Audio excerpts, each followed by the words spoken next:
चैत्र कृष्ण पक्ष में पड़ने वाली एकादशी को पाप मोचनी एकादशी के नाम से जाना जाता है। जैसा इस एकादशी का नाम है उसी के अनुरूप यह फल भी देने वाली कही गई है। समस्त पापों दुखों का निवारण करके इस लोक में सुख तथा अंत में वैकुंठ प्रदान करने वाली एकादशी को पाप मोचनी एकादशी कहते हैं।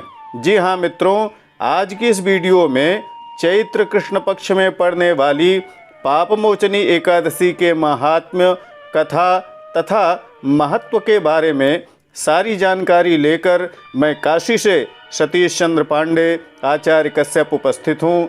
आपका हमारे YouTube चैनल पर हार्दिक स्वागत है। यदि आप पहली बार हमारे चैनल पर आए हैं तो चैनल को सब्सक्राइब अवश्य कर लें तथा वीडियो के नोटिफिकेशन को प्राप्त करने के लिए बेल के आइकन को अवश्य प्रेस कर दीजिएगा।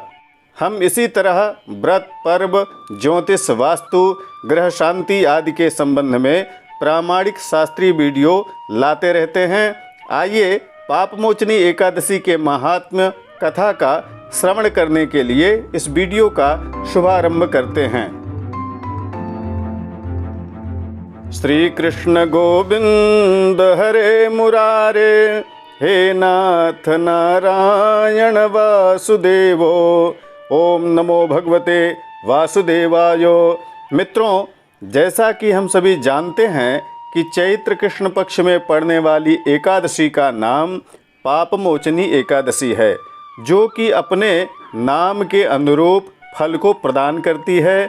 इस दिन भगवान श्री हरि का विधि विधान से पूजन करके मंत्र जप, सहस्त्र नाम, पुरुष सूक्त, श्रीमद् भगवत गीता आदि का पाठ करना चाहिए तथा समस्त बंधु बांधवों के साथ उत्तम गति को देने वाली कथा का श्रवण करना चाहिए। धर्मराज युधिष्ठिर बोले, हे जनार्दन, चैत्र महीने के कृष्ण पक्ष की एकादशी का क्या नाम है तथा उसका क्या फल है, उसकी क्या विधि है? कृपा करके आप मुझे उसके बारे में सारी बातें बतलाइए। भगवान श्री हरि बोले, हे राजन, चैत्र महीने के कृष्ण पक्ष की एकादशी को पाप मोचनी एकादशी के नाम से जाना जाता है। इस एकादशी के व्रत के प्रभाव से मनुष्य सभी पापों से दूर हो जाता है, उसके समस्त पाप नष्ट हो जाते हैं। यह सब व्रतों से उत्तम व्रत है। इस पाप मोचनी एकादशी के महात्म्य के श्रवण से, पठन से समस्त पाप नष्ट हो जाते हैं। एक समय की बात है, देवर्षि नारद ने जगत पिता ब्रह्मा जी से कहा, हे भगवान, आप मुझसे चैत्र महीने के कृष्ण पक्ष की एकादशी का विधान बतलाइए। ब्रह्मा जी बोले, हे नारद, चैत्र मास की कृष्ण पक्ष की एकादशी को पाप मोचनी एकादशी के नाम से जाना जाता है। इस दिन भगवान विष्णु का पूजन किया जाता है। इसकी कथा के अनुसार प्राचीन समय में चित्ररथ नामक एक रमणीक वन था। इस वन में देवराज इंद्र गंधर्व कन्याओं तथा देवताओं के साथ स्वच्छंद विहार करते थे। एक बार च्यवन ऋषि के पुत्र मेधावी ऋषि वहाँ पर तपस्या कर रहे थे। वह ऋषि शिव उपासक तथा अप्सराएं शिव द्रोहिणी अनुचरी थीं। एक बार कामदेव ने मुनि की तपस्या भंग करने के लिए उनके पास मंजुघोषा नामक अप्सरा को भेजा। युवावस्था वाले मुनि अप्सरा के हाव भाव, नृत्य, गीत, कटाक्षों पर मोहित हो गए तथा उसके साथ रति क्रीड़ा करते हुए उनके 57 वर्ष व्यतीत हो गए। एक दिन मंजुघोषा ने देवलोक जाने की उनसे आज्ञा मांगी। उसके द्वारा आज्ञा मांगने पर मुनि को यह आभास हुआ, उन्हें यह आत्मज्ञान हुआ कि उसे रसातल में पहुंचाने का एकमात्र कारण यह अप्सरा मंजुघोषा ही है। ऐसा जानकर क्रोधित होकर उन्होंने मंजुघोषा नामक अप्सरा को पिशाचिनी होने का श्राप दे दिया। श्राप सुनकर मंजुघोषा ने कांपते हुए ऋषि से इस श्राप से मुक्ति होने का उपाय पूछा। तब मुनिश्री ने पाप मोचनी एकादशी का व्रत उसे करने के लिए बोला और अप्सरा को मुक्ति का उपाय बताकर अपने पिता च्यवन के आश्रम में मेधावी ऋषि चले गए।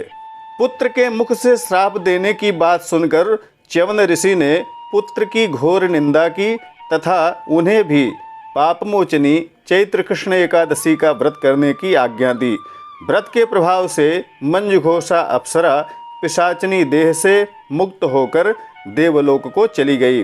अतः हे नारद, जो कोई मनुष्य विधिपूर्वक इस व्रत को करेगा उसके सारे पापों की मुक्ति होना निश्चित है, और जो कोई इस व्रत के महात्म्य को पढ़ता और सुनता है उसे सारे संकटों से मुक्ति मिल जाती है, इसमें कोई संशय नहीं है।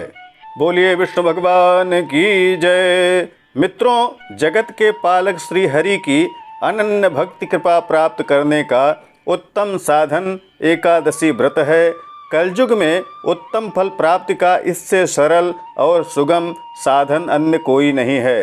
पूर्ण श्रद्धा, विश्वास और भक्ति के साथ एकादशी का व्रत करने, कथा श्रवण करने से मनोवांछित फल की प्राप्ति होती है, इसमें जरा भी संशय नहीं है। इस दिन सूर्य को अर्घ्य, गाय की पूजा, गोग्रास, गोदान अवश्य करना चाहिए। ब्राह्मणों को वस्त्र दक्षिणा का दान करना चाहिए। गरीबों को अन्नदान, वस्त्र दान करना चाहिए। ऐसा करने से कुल की वृद्धि, घर में सुख शांति, लक्ष्मी की अचल कृपा प्राप्त होती है। आशा है आपको वीडियो पसंद आई होगी। लाइक, शेयर तथा कमेंट के माध्यम से अपने विचार अवश्य बतलाइएगा। किसी भी प्रकार के व्रत, पर्व, ग्रह शांति, यज्ञ, आगादि, ज्योतिष, वास्तु के संबंध में जानकारी के लिए आप कमेंट कर सकते हैं। हमारे व्हाट्सएप पर भी आप मैसेज कर सकते हैं। इंस्टाग्राम, फेसबुक पेज आदि सोशल साइट्स पर भी आप हमसे जुड़ सकते हैं। सबकी लिंक आपको इस वीडियो के डिस्क्रिप्शन में मिल जाएगी। शीघ्र ही अगली वीडियो में पुनः उपस्थित होऊंगा। तब तक के लिए नमस्कार। जय विश्वनाथ।